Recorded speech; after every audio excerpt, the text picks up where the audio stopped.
এদিকে আজকের সবচেয়ে বড় খবর, যা দেখলে রীতিমতো আপনাদের চোখ কপালে উঠে যাবে। আমেরিকা হাঁপাচ্ছে, ইরান তেজি ঘোড়া। মিসাইল, পরমাণু সব যুদ্ধেই জিতবে ইরান। ইরানের এক হুঁশিয়ারিতে কাঁপছে ইউরোপ। ইসরায়েলকে পৃথিবীর মানচিত্র থেকে মুছে দিবে এরদোয়ান। এ নিয়ে থাকবে আজকের একটি গুরুত্বপূর্ণ প্রতিবেদন। ইরান এমন এক ফিনিক্স পাখি যারা প্রতিবারই আগের চেয়ে দ্বিগুণ শক্তিতে ফিরে আসে। ইরান এবার এমন এক রহস্যের ছাপি খুলেছে যা শুনে চমকে উঠবে পশ্চিমা শক্তি। মাত্র 40 দিনের যুদ্ধেই হাঁপিয়ে ওঠা আমেরিকা এখন চাইছে পরমাণু যুদ্ধ। কিন্তু আমেরিকা জানে না কি নিয়ে বসে আছে তেহরান। জল, স্থল আর সমুদ্র কাঁপিয়ে উপসাগরীয় অঞ্চলে বেজে উঠেছে ইরানি সমরাস্ত্রের ঝনঝনানি। আপাতত শান্তির এই সময়ে ইরানি অস্ত্রের কারখানায় বিরতিহীনভাবে কাজ চলছে দিনরাত। ক্রমাগত আক্রমণে খালি হওয়া মিসাইল ভান্ডার এর মধ্যে পূরণ করে ফেলা হয়েছে। আমেরিকার ধারণারও বাইরে শক্তি অর্জন করেছে ইরান। এদিকে ইসরায়েলি অফিসাররা জানে তারা হারবে আবার। নেতানিয়াহুর অফিসাররাই তুরস্ককে ভয় পাচ্ছে। এ নিয়ে থাকবে আজকের একটি গুরুত্বপূর্ণ প্রতিবেদন। আমেরিকার শক্তি নিয়ে ইরানে আক্রমণ করেছিল যুদ্ধবাজ নেতানিয়াহু, কিন্তু মধ্যপ্রাচ্যেই সেই আমেরিকার অস্তিত্ব এখন বিলীনের পথে। মার্কিন যুক্তরাষ্ট্রের যতগুলো ঘাঁটি এই অঞ্চলে ছিল, অধিকাংশ এখন প্রায় অচল। কিন্তু তাতেও স্বস্তি নেই নেতানিয়াহুর। একের পর এক যুদ্ধ বাঁধিয়ে আত্মতুষ্টিতে ভোগেন ইসরায়েলের প্রধানমন্ত্রী। সেই ধারাবাহিকতায় এবার তুর্কি সুলতান খ্যাত এরদোয়ানের সাথে যুদ্ধ বাঁধাতে মরিয়া নেতানিয়াহু। যে কোনো সময় তুর্কি ইসরায়েল যুদ্ধের দাবানল ছড়িয়ে পড়তে পারে এই অঞ্চলে। প্রশ্ন উঠেছে, এই যুদ্ধেও কি জড়িয়ে পড়বে আমেরিকা? তবে নেতানিয়াহু যাই পরিকল্পনা আটক, তার অফিসাররা রীতিমতো ভয় পাচ্ছে তুরস্ককে। এদিকে ইরানের সাথে চুক্তি করতে মরিয়া প্রতিবেশী আরবরা। যুক্তরাষ্ট্রের ছায়া থেকে বেরিয়ে যাচ্ছে আরবরা। এ নিয়ে থাকবে আজকের একটি গুরুত্বপূর্ণ প্রতিবেদন। যুক্তরাষ্ট্র ও ইসরায়েলি জোটের আধিপত্যবাদ ও সৃষ্ট যুদ্ধের ফলে মধ্যপ্রাচ্যের শান্তি শৃঙ্খলা মরুভূমির ধুলোয় মিশে একাকার। মধ্যপ্রাচ্যে যুক্তরাষ্ট্র ও ইসরায়েল যে আসল শান্তি শৃঙ্খলা বিনষ্টকারী তা হাড়ে হাড়ে টের পাচ্ছে আরব বিশ্ব। আর তাই অনেক দেশ যুক্তরাষ্ট্রের ছায়া থেকে বের হয়ে ইরানের সাথে হাত মেলাতে চাইছে বলে দাবি করেছেন দেশটির পার্লামেন্ট স্পিকার মোহাম্মদ বাকির গালিবাফ। এদিকে খোররাম শহর থেকে শাহেদ, উত্তর কোরিয়া ইরানের পাশেই। ইরানের হাত তাহলে অনেক লম্বা। এনে থাকবে আজকের একটি গুরুত্বপূর্ণ প্রতিবেদন। মধ্যপ্রাচ্যের যুদ্ধ যত গড়াচ্ছে ততই সামনে আসছে এক প্রশ্ন। ইরান যে ক্ষেপণাস্ত্র, দ্রুতগতির নৌযান, ছোট সাবমেরিন এবং ভূগর্ভস্থ সামরিক স্থাপনা ব্যবহার করে যুক্তরাষ্ট্র ও তার মিত্রদের চ্যালেঞ্জ করছে, সেসব সক্ষমতার পেছনে কি বহু বছর ধরে সক্রিয় ছিল উত্তর কোরিয়ার অদৃশ্য হাত? মার্কিন সামরিক উপস্থিতির বিরুদ্ধে ইরানের চলমান হামলার দিকে তাকালে এমনই বিস্ফোরক দাবি সামনে এনেছেন সামরিক বিশ্লেষক ব্রুস ই বেকটাল জুনিয়র। তার মতে, তেহরানের সামরিক সক্ষমতার একটি গুরুত্বপূর্ণ অংশের শিকড় বহু দশক আগের উত্তর কোরিয়া ইরান সামরিক সহযোগিতায় গাঁথা। এদিকে সব প্রস্তুতি নিয়ে রেখেছে তুরস্ক। তুরস্ককে কি ফিলিস্তিনি ও লেবানন ভেবেছে ইসরায়েল? এনে থাকবে আজকের একটি গুরুত্বপূর্ণ প্রতিবেদন। যুদ্ধের দামামা বেজে ওঠার আগেই কোনো দেশ যদি প্রস্তুত করে রাখে অস্ত্রভান্ডার, সমুদ্রে টহল দেয় যুদ্ধজাহাজ আর আকাশে নজরদারি চালায় অত্যাধুনিক ড্রোন, তবে তাকে কি আর নিছক সামরিক মহড়া বলা যায়, নাকি সেটি হয়ে ওঠে যুদ্ধের আগাম মঞ্চ? তবে কি শত্রুর চাপ মোকাবেলায় সেই আগাম সামরিক প্রস্তুতি নিচ্ছে এরদোয়ানের তুরস্ক? এখনো শুরু হয়নি পুরো দমে যুদ্ধ, কিন্তু লড়াই করার জন্য প্রস্তুত এরদোয়ানের সেনারা। আকাশ থেকে সমুদ্র আর মিসাইল থেকে ড্রোন, প্রতিটি স্তরে তুরস্ক তৈরি করেছে নতুন সক্ষমতা। একদিকে নেটোর দ্বিতীয় বৃহত্তম সেনাবাহিনী, অন্যদিকে দ্রুতই বৃদ্ধি পেতে থাকা নিজস্ব অস্ত্রভান্ডার। তুরস্ক যেন এমন এক সামরিক শক্তিতে রূপান্তরিত হয়েছে যাকে রীতিমতো ভয় পাচ্ছে সামরিকভাবে বড় শক্তির দেশগুলো। কেননা এখন আর অস্ত্র কিনছে না তুরস্ক, বরং প্রতিপক্ষকে টেক্কা দিতে নিজেরাই তৈরি করছে নিত্য নতুন হাতিয়ার। আর সেই তুরস্কের সঙ্গেই এবার মুখোমুখি যুদ্ধে জড়াতে চাইছে ইসরায়েল। ফিলিস্তিন, ইরান, লেবাননের পর তুরস্কেও ইসরায়েলি পতাকা ওড়ানোর দিবা স্বপ্ন দেখছে নেতানিয়াহু। যতক্ষণ না পর্যন্ত হরমুজ প্রণালীর পুরো নিয়ন্ত্রণ ইরানের কাছে না আসছে, ইরান হরমুজ প্রণালীতে স্বাভাবিক কোনো জাহাজ পরিবহন করতে দেবে না। নিউ ইয়র্ক টাইমস একটা বিশ্লেষণ দিয়েছে যে ইরান যুক্তরাষ্ট্র টানাপোড়েনে কে আগে পিছু হটবে, অর্থাৎ দুইটা দেশের মধ্যে যে টানাপোড়েন চলছে, কে আগে পিছু হটবে, অর্থাৎ কে আগে পিছাবে। খেলা অন্যদিকে জমছে। একদিকে আমি যখন হ্যালো প্রবাসী হাসপাতাল নিয়ে ব্যস্ত, এর মাঝখানে ইরান তারা প্রমাণ করছে যে তারা এখন আর মিডল ইস্ট ভিত্তিক শক্তিশালী কোনো রাষ্ট্র না, তারা এখন ইন্টারন্যাশনালি, অর্থাৎ সর্বশেষ মার্কিন যুক্তরাষ্ট্র ইসরায়েল যুদ্ধের পরে ইরানের যে নতুন আরেকটা যাত্রা শুরু হলো, এই যাত্রায় এবার মার্কিন যুক্তরাষ্ট্রের আরেকটা বিশ্বস্ত ভাই। অর্থাৎ আমেরিকা এ যাবৎকালীন যতগুলো যুদ্ধ বাড়াইছে মিডল ইস্টে, বিশেষ করে প্রত্যেকটাতে পেছন থেকে যিনি সবচেয়ে বেশি ভূমিকা রাখে জার্মানি আর হচ্ছে যুক্তরাজ্য। তো অনেকদিন পর ইরান প্রমাণ করছে শুধুমাত্র পারমাণবিক সক্ষমতাতে তারা যে আগাইছে তা না, সাহসের বিষয়টা তো লড়াইয়ে দেখলেন। প্রযুক্তিগতভাবে ইরান কোন জায়গায় গেছে দেখেন। ইরান এমন এক ফিনিক্স পাখি যারা প্রতিবারই আগের চেয়ে দ্বিগুণ শক্তিতে ফিরে আসে। ইরান এবার এমন এক রহস্যের ছাপি খুলেছে যা শুনে চমকে উঠবে পশ্চিমা শক্তি। মাত্র 40 দিনের যুদ্ধেই হাঁপিয়ে ওঠা আমেরিকা এখন চাইছে পরমাণু যুদ্ধ, কিন্তু আমেরিকা জানে না কি নিয়ে বসে আছে তেহরান। জল, স্থল আর সমুদ্র কাঁপিয়ে উপসাগরীয় অঞ্চলে বেজে উঠেছে ইরানি সমরাস্ত্রের ঝনঝনানি। আপাতত শান্তির এই সময়ে ইরানি অস্ত্রের কারখানায় বিরতিহীনভাবে কাজ চলছে দিনরাত। ক্রমাগত আক্রমণে খালি হওয়া মিসাইল ভান্ডার এর মধ্যে পূরণ করে ফেলা হয়েছে। আমেরিকার ধারণারও বাইরে শক্তি অর্জন করেছে ইরান। ইরানি প্রতিরক্ষা মন্ত্রণালয়ের মুখপাত্র রেজা তালাইনিক বলছেন, 40 দিনের যুদ্ধে কৌশলগত প্রতিরক্ষা পণ্য এবং যুদ্ধের প্রয়োজনীয় সামগ্রীর উৎপাদন বেড়েছে 3 গুণেরও বেশি। শুক্রবার টেলিভিশনে বিশেষ সংবাদ অনুষ্ঠানে দেশের জাতীয় ও প্রতিরক্ষা শক্তি গঠনে প্রতিরক্ষা মন্ত্রণালয় এবং সশস্ত্র বাহিনীর রসদ বিভাগের দায়িত্ব এবং ভূমিকা তুলে ধরেন। ইসলামী প্রজাতন্ত্র ইরানকে আধিপত্য প্রতিরোধকারী দেশ হিসেবে বর্ণনা করেছেন তালাই। বিদেশি শক্তির মোকাবেলার একমাত্র উপায় হল জাতীয় শক্তিকে শক্তিশালী ও বৃদ্ধি করা। তিনি প্রকাশ্যে জানিয়ে দিয়েছেন যে যুদ্ধক্ষেত্রে যে পরিমাণ অস্ত্র এবং গোলা বারুদ ব্যবহৃত হয় ঠিক সেই গতিতেই তা প্রতিস্থাপন করছে ইরান। আর ইরানের বিরুদ্ধে যুদ্ধ চালানোর প্রচেষ্টায় শত্রুপক্ষের বারবার কৌশলগত ব্যর্থতার পেছনে এই অর্জনটি ছিল অন্যতম প্রধান কারণ। দিন আগে একই বার্তা দিয়েছেন ইরানের উপ প্রতিরক্ষা মন্ত্রী শাহরুখ শাহরামও। তার মতে যুদ্ধের সময় শত্রুরা ইরানি প্রতিরক্ষা ও সামরিক সক্ষমতা সম্পর্কে ভুল ধারণা করেছিল। তারা ভেবেছিল কয়েক জায়গায় হামলা চালালেও অচল হয়ে পড়বে দেশের সামরিক উৎপাদন, কিন্তু আদতে সেটি ঘটেনি। ইরানের উন্নত অস্ত্রের উৎপাদন চলছে আগের তুলনায় বহুগুণ বেশি।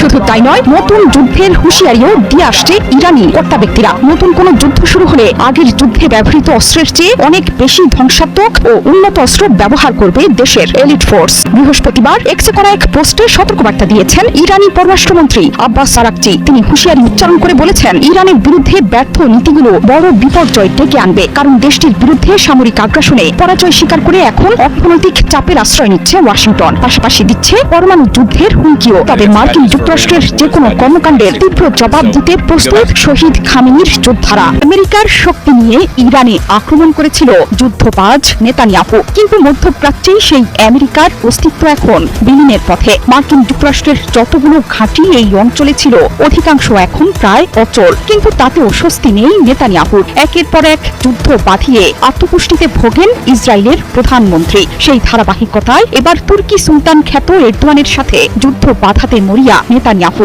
যে কোনো সময় তুর্কি ইসরায়েল যুদ্ধের দাবানল ছড়িয়ে পড়তে পারে এই অঞ্চলে। প্রশ্ন উঠেছে, এই যুদ্ধেও কি জড়িয়ে পড়বে আমেরিকা? তবে নেতানিয়াহুর যাই পরিকল্পনা আটক, তার অফিসাররা রীতিমতো ভয় পাচ্ছে তুরস্ককে। সিরিয়ায় সামরিক ঘাঁটিতে ইসরায়েলি হামলার পর তৈরি হয়েছে দুই দেশের মধ্যে ভয়ঙ্কর উত্তেজনা। দেশের প্রধানমন্ত্রী বেনিয়ামিন নেতানিয়াহু এবং প্রতিরক্ষা মন্ত্রী কাৎজের কড়া বক্তব্য তুরস্কের সাথে যুদ্ধে জড়ানোর মতো উত্তেজনা তৈরি করতে পারে বলে সতর্কবার্তা দিয়েছেন বেশ কয়েকজন নিরাপত্তা কর্মকর্তা। ইসরায়েলি গণমাধ্যম বলছে, ইসরায়েলি পরবর্তী নেসেট নির্বাচনকে সামনে রেখে তুরস্কের বিরুদ্ধে রাজনৈতিক এবং নির্বাচনী প্রচারণামূলক বক্তব্য জোরদার করেছে। তুরস্কের এই বিরোধ প্রকাশ্য বা বড় রাজনৈতিক সংঘাতের দিকে যাতে না যেতে পারে তার ব্যাপারে সতর্ক থাকার পরামর্শ দিচ্ছেন ইসরায়েলি নিরাপত্তা কর্মকর্তাদের অনেকেই। ঘটনার সূত্রপাত মঙ্গলবার তুরস্ক সীমান্ত থেকে প্রায় 70 কিলোমিটার দূরে ইদলিবের আবু আল বুহুর সামরিক ঘাঁটিতে হামলা চালানো হয়। যদিও আঙ্কারার সাথে সরাসরি সংঘাত এড়াতে কিছু নিরাপত্তা কর্মকর্তা চেয়েছিলেন বিষয়টি যাতে প্রকাশ্যে না আসে, কিন্তু হামলার পরপরই নেতানিয়াহু এবং কাৎজের উস্কানিমূলক বক্তব্যে ভয়ঙ্কর চটেছেন নিরাপত্তা কর্তারা। এই ঘটনার পর ইসরায়েলকে বেপরোয়া হামলা বন্ধের আহ্বান জানিয়ে সতর্কবার্তা দিয়েছে তুরস্ক। ইসরায়েল তুরস্কের এই উত্তেজনায় সিরিয়াকে ঘিরে আঞ্চলিক দুই শক্তির বিরোধ এখন স্পষ্ট। আরব দেশ সিরিয়া দুই দেশেরই সীমান্তবর্তী। আসাদকে ক্ষমতাচ্যুত করার পর ক্ষমতায় বসেন আহমেদ আল সারা। তুরস্ক নতুন প্রেসিডেন্টের মিত্র হওয়ায় সিরিয়ায় তীব্র হচ্ছে আঙ্কারার ক্ষমতা। এই বিষয় নিয়ে উদ্বিগ্ন ইসরায়েল। ইসরায়েলের দাবি, আবু আল দুহুর বিমান ঘাঁটিতে তুর্কি সেনা মোতায়েনের প্রস্তুতি নিচ্ছিল দামেস্ক। এ ধরনের মোতায়েন ইসরায়েলের নিরাপত্তার জন্য হুমকি। যদিও এসব দাবি অস্বীকার করে তুরস্ক বলছে, হামলার আগে বা হামলার হামলার সময় ওই ঘাঁটিতে কোনো তুর্কি সামরিক প্রতিনিধি দল উপস্থিত ছিল না। তবে একটি সূত্র রয়টার্সকে জানিয়েছে, সিরিয়ায় তুরস্কের সম্ভাব্য সেনা মোতায়েনের বিষয় নিয়ে সিরিয়ার পররাষ্ট্রমন্ত্রী শাইবানি ও ইসরায়েলের গোয়েন্দা সংস্থা মোসাদের প্রধান রোমান গফম্যানের মধ্যে বিরল এক ফোনালাপেও আলোচনা হয়েছিল বিষয়টি। বিমান ঘাঁটিতে ইসরায়েলি হামলার কয়েকদিন আগেই ওই ফোনালাপ হয়। ঘাঁটিতে হামলা এবং এর পরবর্তী উত্তেজনায় নতুন এক যুদ্ধের দ্বারপ্রান্তে ইসরায়েল তুরস্ক। যুক্তরাষ্ট্র ও ইসরায়েলি জোটের আধিপত্যবাদ ও সৃষ্ট যুদ্ধের ফলে মধ্যপ্রাচ্যের শান্তি শৃঙ্খলা মরুভূমির ধুলোয় মিশে একাকার। মধ্যপ্রাচ্যে যুক্তরাষ্ট্র ও ইসরায়েল যে আসল শান্তি শৃঙ্খলা বিনষ্টকারী তা হাড়ে হাড়ে টের পাচ্ছে আরো বিশ্ব। আর তাই অনেক দেশ যুক্তরাষ্ট্রের ছায়া থেকে বের হয়ে ইরানের সাথে হাত মেলাতে চাইছে বলে দাবি করেছেন দেশটির পার্লামেন্ট স্পিকার মোহাম্মদ বাগের গালিবাফ। শনিবার গালিবাফ বলেন, যুক্তরাষ্ট্রের সাথে চলমান যুদ্ধ ও উত্তেজনার মধ্যেই বেশ কয়েকটি প্রতিবেশী রাষ্ট্রের কাছ থেকে প্রস্তাব ও বার্তা পেয়েছে ইরান।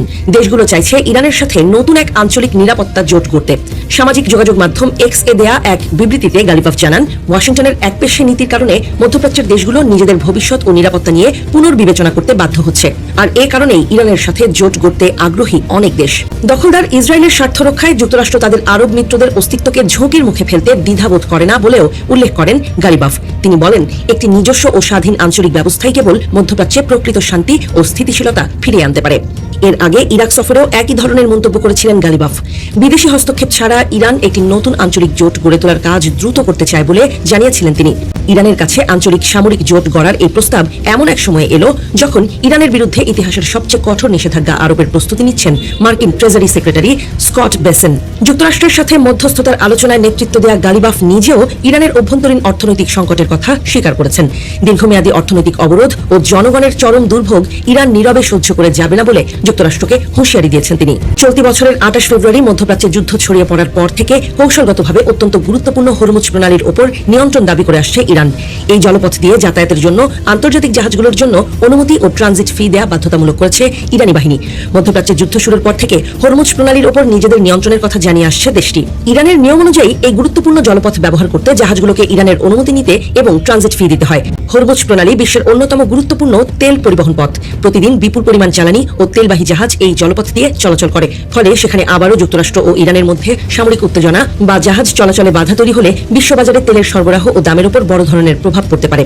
বিশেষজ্ঞরা বলছেন, যুক্তরাষ্ট্রের সঙ্গে সংঘাতের মধ্যেই প্রতিবেশী দেশগুলোর সঙ্গে নতুন নিরাপত্তা ও অর্থনৈতিক সম্পর্ক গড়ার চেষ্টা করছে ইরান। এর কারণ হলো মধ্যপ্রাচ্যে যুক্তরাষ্ট্র ও ইসরায়েলের আধিপত্য কমানো। কিন্তু আরব দেশ যুক্তরাষ্ট্রের ছায়া থেকে বেরিয়ে ইরানের সাথে জোটে যুক্ত হলে মধ্যপ্রাচ্যে যুক্তরাষ্ট্র ও ইসরায়েলের ক্ষমতার ভারসাম্য রাতারাতি কমে যাবে বলে মনে করছেন তারা।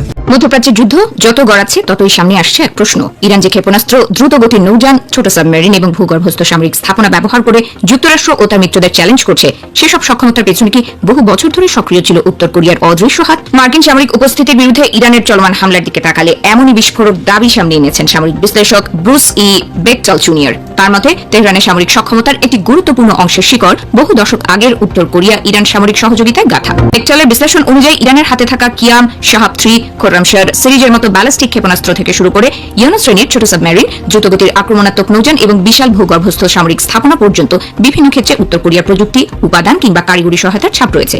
অর্থাৎ আজ যে অস্ত্রগুলো ইরানের যুদ্ধ ক্ষমতার প্রতীক হয়ে উঠেছে, সেগুলোর কিছু অংশের গল্প শুরু হয়েছিল মধ্যপ্রাচ্যে নয়, হাজার হাজার কিলোমিটার দূরের পিয়ংইয়ংয়ে। এই গল্পের শুরু মূলত ব্যালিস্টিক ক্ষেপণাস্ত্র দিয়ে। উত্তর কোরিয়া দীর্ঘদিন ধরেই ক্ষেপণাস্ত্র প্রযুক্তি রপ্তানি ও সহযোগিতার মাধ্যমে বৈদেশিক মুদ্রা এবং কৌশলগতভাবে প্রভাব অর্জনের চেষ্টা করেছে।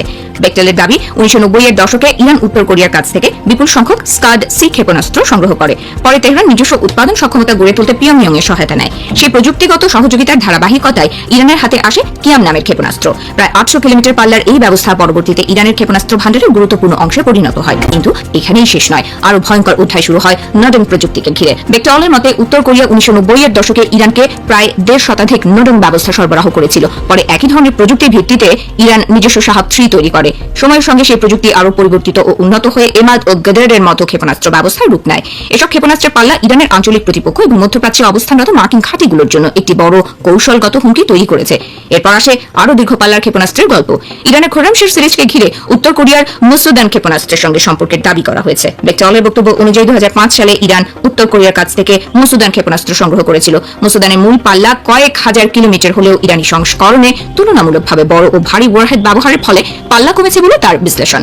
এই যুক্তি থেকেই তিনি ইরানের ব্যবস্থাটিকে কার্যত সন অব মুসুদান হিসেবে বর্ণনা করেছেন। উত্তর কোরিয়ার প্রযুক্তি ও উপাদানের মাধ্যমে ইরান ভবিষ্যতে আন্তঃমহাদেশীয় ব্যালিস্টিক ক্ষেপণাস্ত্রের সক্ষমতা অর্জন করতে পারে কিনা সেই প্রশ্ন তুলেছেন বেকটল। তিনি উত্তর কোরিয়ার ওয়াসং 15 এবং এর ইঞ্জিন প্রযুক্তির সঙ্গে ইরানের সম্ভাব্য সক্ষমতার যোগসূত্রের কথা উল্লেখ করেছেন। তবে এই অংশটি বিশেষভাবে গুরুত্বপূর্ণ, কারণ এখানে ইরানের কাছে ইতোমধ্যে পূর্ণাঙ্গ ICBM সক্ষমতা রয়েছে এবং ভবিষ্যতে এমন সক্ষমতা অর্জনের প্রযুক্তিগত ভিত্তি রয়েছে। এই দুই দাবিকে এক করে দেখা উচিত নয়। এগুলো একই বিষয় নয় এবং এ ধরনের দাবির ক্ষেত্রে স্বাধীন যাচাই অত্যন্ত গুরুত্বপূর্ণ। উত্তর কোরিয়ার প্রভাব শুধু আকাশে উড়ন্ত ক্ষেপণাস্ত্রেই সীমাবদ্ধ ছিল না বলেও দাবি করা হয়েছে। ইরানের উপকূলীয় যুদ্ধ ক্ষমতায়ও পিয়ংইয়ং এর ছাপ রয়েছে। যুক্তরাষ্ট্রের অফিস অফ নেভাল ইন্টেলিজেন্সের একটি পুরনো প্রতিবেদনের উদ্ধৃতি দিয়ে বেক্টর বলেছেন, 1996 থেকে 2006 সালের মধ্যে ইরানের ইসলামিক রেভলিউশনারি গার্ড কর্পস নেভিকে চীন ও উত্তর কোরিয়া থেকে কয়েক ডজন দ্রুত গতির আক্রমণাত্মক নৌযান সরবরাহ করা হয়েছিল। এসব নৌযানের কিছুতে টর্পেডো, কিছুতে স্বল্পপাল্লার অ্যান্টিশিপ মিসাইল এবং কিছু ক্ষেত্রে উভয় ধরনের অস্ত্র বহনের সক্ষমতা ছিল। চমকপ্রদ দাবি রয়েছে ইয়োনো শ্রেণীর ক্ষুদ্র সাবমেরিন নিয়ে। 2010 সালে দক্ষিণ কোরিয়ার যুদ্ধজাহাজ চিয়োনান ডুবে যাওয়ার ঘটনায় উত্তর কোরিয়ার ইয়ানো শ্রেণীর সাবমেরিনকে দায়ী করা হয়েছিল। বেকটলের মতে একই ধরনের সাবমেরিন প্রযুক্তি পরে ইরানের হাতে পৌঁছে এবং ইরান সেটিকে নিজেদের গদির শ্রেণীর সাবমেরিন হিসেবে উৎপাদন করে। ফলে উত্তর কোরিয়ার একটি অপেক্ষাকৃত ছোট কিন্তু অত্যন্ত বিশেষায়িত নৌযান প্রযুক্তি ইরানের নিজস্ব উপকূলীয় যুদ্ধ কৌশলের অংশ হয়ে ওঠে। তবে সবচেয়ে গভীর ছায়াটি হয়তো মাটির নিচে। ইরানের ক্ষেপণাস্ত্র ও পারমাণবিক অবকাঠামোর বড় অংশ ভূগর্ভে নির্মিত। বেকটল দাবি করেছেন, উত্তর কোরিয়া দীর্ঘদিন ধরে ইরানকে ভূগর্ভস্থ সামরিক স্থাপনা নির্মাণে সহায়তা করেছে এবং নেতানজ ইস্পাহানের মতো গুরুত্বপূর্ণ স্থাপনাগুলোর সঙ্গে উত্তর কোরিয়ার ভূগর্ভস্থ নির্মাণ দক্ষতার সম্পর্ক রয়েছে। তার যুক্তি হল, গভীর ও সুরক্ষিত এসব স্থাপনা ধ্বংস করা অত্যন্ত কঠিন বলে যুক্তরাষ্ট্রকে বিশেষভাবে শক্তিশালী বোমারু বিমান ও গভীর ভূগর্ভস্থ লক্ষ্যবস্তুতে আঘাত করার সক্ষমতার উপর নির্ভর করতে হয়েছে। যুদ্ধের দামামা বেজে ওঠার আগেই কোনো দেশ যদি প্রস্তুত করে রাখে অস্ত্রভান্ডার, সমুদ্রে টহল দেয় যুদ্ধজাহাজ আর আকাশে নজরদারি চালায় অত্যাধুনিক ড্রোন, তবে তাকে কি আর নিছক সামরিক মহড়া বলা যায়, নাকি সেটি হয়ে ওঠে যুদ্ধের আগাম মঞ্চ? তবে কি শত্রুর চাপ মোকাবেলায় সেই আগাম সামরিক প্রস্তুতি নিচ্ছে এরদোয়ানের তুরস্ক? এখনো শুরু হয়নি পুরো দমে যুদ্ধ, কিন্তু লড়াই করার জন্য প্রস্তুত এরদোয়ানের সেনারা। আকাশ থেকে সমুদ্র আর মিসাইল থেকে ড্রোন, প্রতিটি স্তরে তুরস্ক তৈরি করেছে নতুন সক্ষমতা। একদিকে নেটোর দ্বিতীয় বৃহত্তম সেনাবাহিনী, অন্যদিকে দ্রুতই বৃদ্ধি পেতে থাকা নিজস্ব অস্ত্রভান্ডার। তুরস্ক যেন এমন এক সামরিক শক্তিতে রূপান্তরিত হয়েছে যাকে রীতিমতো ভয় পাচ্ছে সামরিকভাবে বড় শক্তির দেশগুলো। কেননা এখন আর অস্ত্র কিনছে না তুরস্ক, বড় প্রতিপক্ষকে টেক্কা দিতে নিজেরাই তৈরি করছে নিত্য নতুন হাতিয়ার। আর সেই তুরস্কের সঙ্গেই এবার মুখোমুখি যুদ্ধে জড়াতে চাইছে ইসরায়েল। ফিলিস্তিন, ইরান, লেবাননের পর তুরস্কেও ইসরায়েলি পতাকা ওড়ানোর দিবা স্বপ্ন দেখছেন নেতানিয়াহু। প্রশ্ন উঠেছে, বাস্তবেই যদি পূর্ণাঙ্গ লড়াইয়ের নামে তুরস্ক ও ইসরায়েল, তবে শেষ পর্যন্ত কে হাসবেন বিজয়ীর হাসি, নেতানিয়াহু নাকি এরদোয়ান? তো একটি শক্তিশালী নেটো সদস্য নয়, বরং নিজস্ব সামরিক শক্তির ওপর দাঁড়িয়ে পরাশক্তি হওয়ার পথে অনেকটাই এগিয়ে গেছে তুরস্ক। 2026 সালের গ্লোবাল ফায়ার সূচকে বিশ্বের 145টি সামরিক শক্তির মধ্যে তুরস্কের অবস্থান নবম। পাশাপাশি মধ্যপ্রাচ্যের দেশগুলোর মধ্যে তালিকার প্রথমেই আছে তুরস্ক, আর ইসরায়েলের অবস্থান 15তম। সেই তুরস্ককেই যুদ্ধের ময়দানে পরবর্তী নিশানায় পরিণত করার ছক কষছে ইসরায়েল। তবে সত্যি যদি পরিস্থিতি যুদ্ধের দিকে অগ্রসর হয়, নেতানিয়াহুকে ছেড়ে কথা বলবেন না এরদোয়ান, একথা এখন অনেকটাই নিশ্চিত। যতক্ষণ না পর্যন্ত হরমুজ প্রণালীর পুরো নিয়ন্ত্রণ ইরানের কাছে না আসছে, ইরান হরমুজ প্রণালীতে স্বাভাবিক কোনো জাহাজ পরিবহন করতে দেবে না। নিউ ইয়র্ক টাইমস একটা বিশ্লেষণ দিয়েছে যে ইরান যুক্তরাষ্ট্র টানাপোড়েনে কে আগে পিছু হটবে, অর্থাৎ দুইটা দেশের মধ্যে যে টানাপোড়েন চলছে, কে আগে পিছু হটবে, অর্থাৎ কে আগে পিছাবে। দুই দেশের কেউই পিছাতে চাচ্ছে না, প্রত্যেকেই মনে করছে যে তাদের বিজয় অর্জন করতে হবে। এখানে পরিষ্কার যে যুক্তরাষ্ট্র আর ব্যয়বহুল সামরিক হামলা আর করবে না, তার বদলে তারা এখন অর্থনৈতিকভাবে পঙ্গু করতে চায় ইরান। আর ইরান মনে করছে যে বড় কোনো চুক্তিতে যাওয়ার চেয়ে যদি যুক্তরাষ্ট্রের অর্থনৈতিক চাপ সামলানো যায়, তাহলে তারা বিজয় অর্জন করবে। অর্থাৎ যুক্তরাষ্ট্র কিছুই করতে পারবে না, তারা তাদের যে পারমাণবিক অস্ত্র তৈরির যে পরিকল্পনা বা কর্মসূচি, সেটা তারা আগায় নিতে পারবে। এইরকম একটা অচল অবস্থা, এই অচল অবস্থা পরিস্থিতি খারাপ হতে পারে মারাত্মকভাবে, আবার এমন হতে পারে একটা উইন উইন পরিস্থিতি, অর্থাৎ তুমিও জিতলাম আমিও জিতলাম, এরকম একটা মানসিক স্বস্তি নিয়ে থাকা যায়। কিন্তু পরিস্থিতি জটিল হবে, ইসরায়েল চুপ করে বসে থাকবে না।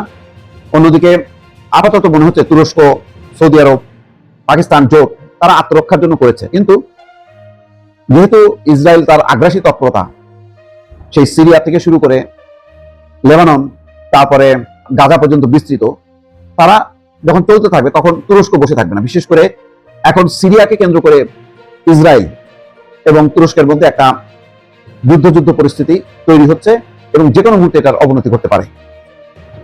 তুরস্ক অনেক বেশি ঘনিষ্ঠ হয়ে গেছে সিরিয়ার বর্তমান শাসকদের সঙ্গে এবং তাদেরকে সামরিকভাবে প্রশিক্ষিত করছে বা তাদেরকে দক্ষ করে তোলার যে পরিকল্পনা, এটা ইসরায়েল মনে করছে এটা তাদের জন্য হুমকি।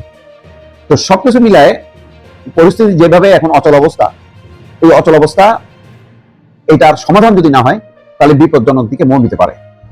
2 মাস আগে দেশ দুটি যুদ্ধবিরতিতে সম্মত হয়েছিল, তখন কথা ছিল 60 দিনের মধ্যে তারা একটা বৃহত্তর চুক্তির পথে হাঁটবে। এতে ইরানের পারমাণবিক কর্মসূচি এবং যুক্তরাষ্ট্রের নিষেধাজ্ঞা প্রত্যাহারের বিষয়টি অন্তর্ভুক্ত থাকার কথা ছিল। চলতি সপ্তাহে সেই সময়সীমা পার হয়েছে। ট্রাম্প বলেছে যে বর্তমানে কোনো আলাপ আলোচনা চলছে না, এমনকি এমন কিছু সময়সূচি ঠিক করাও হয়নি। প্যারিসের সায়েন্স পোয়ের সেন্টার ফর ইন্টারন্যাশনাল স্টাডিজের সহকারী অধ্যাপক নিকোল গ্রাজেউস্কি একটি মন্তব্য করেছেন। তিনি বলেন, এর বদলে দেশ দুটি এখন এক অন্তহীন অনিশ্চয়তার মধ্যে রয়েছে। তিনি বলেন, গত কয়েক মাসে মৌলিকভাবে খুব বেশি কিছু বদলায়নি, তবে ইরানের অবস্থান আরো শক্ত হয়েছে। আর যুক্তরাষ্ট্র এই পরিস্থিতি থেকে বের হওয়ার কোনো না কোনো পথ খোঁজার চেষ্টা করছে, যদিও তাদের সেই চেষ্টা এখনো সফল হয়নি। অর্থাৎ অর্থনৈতিক নিষেধাজ্ঞা দিয়ে ইরানকে কাবু করা, এটা অনেক পরিকল্পনার ব্যাপার, এটা চট করে হবে না। চলতি মাসে হরমুজ প্রণালী খুলে দেওয়ার জন্য ওয়াশিংটনের কাছে বেশ কিছু দাবি দেওয়া তুলে ধরেছে তেহরান। প্রণালীটি ইরানের দক্ষিণ উপকূলে অবস্থিত, এটি বিশ্বের বেশিরভাগ জ্বালানি তেল পরিবহনের একটি প্রধান পথ। এই দাবির মধ্যে রয়েছে নিষেধাজ্ঞা প্রত্যাহার, আটকে থাকা সম্পদ ফেরত দেওয়া এবং যুদ্ধের ক্ষতিপূরণ দেওয়া। দুই পক্ষের মধ্যে ভবিষ্যতে সম্ভাব্য চুক্তির অংশ হিসেবেও এই ধরনের শর্তের কথা আগেও বলা হয়েছিল। জুনে একটি সমঝোতা স্মারক এসব ছিল, তবে সেটি খুব দ্রুতই ভেস্তে যায়। যাই হোক, হরমুজ প্রণালীর ভবিষ্যৎ নিয়ে গত কয়েক সপ্তাহ ধরে ওমানের সঙ্গে আলোচনা চলছে ইরানের, কিন্তু তেহরানের দেওয়া দাবির তালিকাটি একটি ভিন্ন ইঙ্গিত দেয়। এতে মনে হচ্ছে কোনো চুক্তি হলেও ইরানি বাহিনী প্রণালী দিয়ে চলাচলকারী নৌযানের উপর হুমকি এবং হামলা অব্যাহত রাখবে। সাম্প্রতিক দিনগুলোতে ওই প্রণালীতে অন্তত 2টি জাহাজে হামলা হয়েছে। তার মানে যতক্ষণ না পর্যন্ত হরমুজ প্রণালীর পুরো নিয়ন্ত্রণ ইরানের কাছে না আসছে, ইরান হরমুজ প্রণালীতে স্বাভাবিক কোনো জাহাজ পরিবহন করতে দেবে না। অন্যদিকে যুক্তরাষ্ট্র অবরোধ করে নিষেধাজ্ঞা দিয়ে কতখানি কাবু করতে পারবে, এই একটা মনস্তাত্ত্বিক লড়াই এখন শুরু হয়েছে। যে লড়াইয়ের এখনো এটা কতদিন পর্যন্ত এই লড়াই চলতে থাকবে তার কোনো ঠিক ঠিকানা নেই। খেলা অন্যদিকে জমছে। একদিকে আমি যখন হ্যালো প্রবাসী হাসপাতাল নিয়ে ব্যস্ত, এর মাঝখানে ইরান তারা প্রমাণ করছে যে তারা এখন আর মিডল ইস্ট ভিত্তিক শক্তিশালী কোনো রাষ্ট্র না, তারা এখন ইন্টারন্যাশনালি, অর্থাৎ সর্বশেষ মার্কিন যুক্তরাষ্ট্র ইসরায়েল যুদ্ধের পরে ইরানের যে নতুন আরেকটা যাত্রা শুরু হলো, এই যাত্রায় এবার মার্কিন যুক্তরাষ্ট্রের আরেকটা বিশ্বস্ত ভাই অর্থাৎ আমেরিকা এ যাবৎকালীন যতগুলো যুদ্ধ বাধাইছে মিডল ইস্টে, বিশেষ করে প্রত্যেকটাতে পেছন থেকে যিনি সবচেয়ে বেশি ভূমিকা রাখে জার্মানি আর হচ্ছে যুক্তরাজ্য। তো অনেকদিন পর ইরান প্রমাণ করছে শুধুমাত্র পারমাণবিক সক্ষমতাতে তারা যে আগাইছে তা না, সাহসের বিষয়টা তো লড়াইয়ে দেখলেন। প্রযুক্তিগতভাবে ইরান কোন জায়গায় গেছে দেখেন। ইরানের যে বিদ্যুৎ কেন্দ্রগুলোতে সম্প্রতি মার্কিন যুক্তরাষ্ট্র আপনার অভিযান চালিয়েছিল বা হামলা চালিয়েছিল, সেখানে যুক্তরাজ্যের একটা ব্যাকআপ ভূমিকা ছিল। তো মার্কিন যুক্তরাষ্ট্রকে বড়ানোর জন্য মধ্যপ্রাচ্যের যে রাষ্ট্রগুলো আছে, লাইক কাতার, দুবাই, সৌদি আরব একটা উত্তাল অবস্থান আছে, কিন্তু যুক্তরাজ্যে কি করা যায়? তো যুক্তরাজ্যের আলাদা ওইভাবে বড় কোনো যেহেতু ঘাঁটি নাই, দুই একটা আছে, এগুলো তো টার্গেট করছে। এবার করছে কি, যুক্তরাজ্যের ভেতর ঢুকাই ইরান তাদের সক্ষমতা দেখাইছে। মাত্র একটা টিপ, একটা না টোটাল 4টা টিপ দিচ্ছে, সম্ভবত 4 টিপে একটা বিশাল এরিয়া আন্ধার হয়ে গেছে। খেলাটা কি? খেলাটা হচ্ছে প্রযুক্তি। দর্শক, যুক্তরাজ্যের বিদ্যুৎ কেন্দ্রগুলোতে ইরানি যে হ্যাকাররা আছেন তারা আপনার সাইবার হামলা চালিয়েছে, আর এই সাইবার হামলার রেজাল্ট হচ্ছে 4 দিন বন্ধ হয়ে আছে বেশ কিছু ব্রিটিশ বিদ্যুৎ কেন্দ্র। এবং কিভাবে করলো? এই যে ধরেন বাংলাদেশ ব্যাংকের যে রিজার্ভ চুরি হয়েছে, আপনাদের খেয়াল আছে তো, কিভাবে বাংলাদেশ ব্যাংকের থেকে বিলিয়নস অফ ডলার লুট হয়ে গেল। যদিও এখানে বাংলাদেশের ব্যাংকের কয়েকজনের নামের সংশ্লিষ্টতা ছিল, হয়তো এই সরকার আসছে, এটা আবার ইনভেস্টিগেশন হবে। তবে যুক্তরাজ্যের বিষয়টা কিন্তু ভিন্ন। অর্থাৎ ইরানি হ্যাকাররা একাই ওই দেশের কারো সাহায্য সহযোগিতা ছাড়া নিজেরাই নিজেদের সক্ষমতাটা প্রমাণ করছে। যুক্তরাজ্যের একটি বিদ্যুৎ কেন্দ্রে 4 দিন পুরোপুরি বন্ধ ছিল জানিয়েছে কে? ব্রিটিশ গণমাধ্যম দ্য টেলিগ্রাফ। এবং এটিকে যুক্তরাজ্যের বিদ্যুৎ কেন্দ্রে ইরানি হ্যাকারদের প্রথম সফল সাইবার হামলা বলে গণনা করা হচ্ছে। হামলার পর বিদ্যুৎ কেন্দ্রটি সম্পূর্ণ বন্ধ হয়ে যায়। পরে কর্মীরা টানা ওভারটাইম করে এমনকি বিশেষজ্ঞ প্রযুক্তিবিদ যারা আছেন তাদেরকে এনে ইরানের এই সাধারণ হ্যাকারদের কাছ থেকে তারা তাদের এই বিদ্যুৎ কেন্দ্রের যে উৎপাদন ব্যবস্থা অথবা যে মনিটরিং সিস্টেম সেটাকে পুনরুদ্ধার করে। এমনকি এখন কোনটা এটা? ব্রিটিশ কর্তৃপক্ষ নিজেদের মান সম্মান বাঁচানোর জন্য থাকে না যে তুমি আমার একলা রুমে মাইরো, আমার কোনো সমস্যা নাই, কিন্তু কারোর সামনে যদি একটা বেয়াদবি করছো, একটা চোখ লাল করছো, এটা ইজ্জত খা মামলা ভাই, অনেকে আসলে নিতে পারে না। তো এরকমই আর কি। ধরেন ব্রিটিশরা তো সারা পৃথিবী রাজ করে, এখন তাদের বিরুদ্ধে যখন কেউ কোনো অ্যাকশনে যায় মাইর খায়, কিন্তু আওয়াজ করে না, চুপচাপ এটাকে হজম করে। এখন ইজ্জত কা সওয়াল হয়, এই জন্য আসলে বলে নাই কোন বিদ্যুৎ কেন্দ্রগুলোকে টার্গেট করছে। তবে নতুন করে যেটা আশঙ্কা হচ্ছে যে ইরানি হ্যাকাররা সামনের দিনগুলোতে বিদ্যুৎ, এর পরপর পানি, আরো অন্যান্য যে জরুরি পরিষেবাগুলো আছে সেগুলোতে তারা সাইবার হামলা করতে পারে ব্যাংকিং সেক্টরে, অর্থনীতিতে, স্টক মার্কেটে, ক্রিপ্টোকারেন্সি থেকে শুরু করে প্রযুক্তির দেশগুলোতে প্রযুক্তিতে ভাসে। আর প্রযুক্তির এই যুগে মুহূর্তের মধ্যে আপনার যে অ্যাকাউন্টে যত টাকা পয়সা আছে এক মুহূর্তে কিন্তু নাই হয়ে যায়, তাই না? অর্থাৎ তথ্য প্রযুক্তির একটা যুদ্ধ তো চলছে। তো আমার মনে হয় এই মুহূর্তে ইরান জ্ঞান বিজ্ঞান প্রযুক্তির কোন লেভেলে গেছে, যারা আরব দেশে বসে ইরানকে গালাগালি করেন বা মনে করেন আরে এরা তো ভাই শিয়া, হোক না শিয়া, তার কবরতে যাবে, তার বিচার আল্লাহ করবে। কিন্তু আমেরিকা বা পশ্চিমারা ইরানকে শিয়া মুসলিম হিসেবে গণনা করে কিন্তু ঠাপায় না, তারা ঠাপায় এজ এ কি কারণে বুঝতেই পারছেন। ধন্যবাদ, ভালো থাকবেন।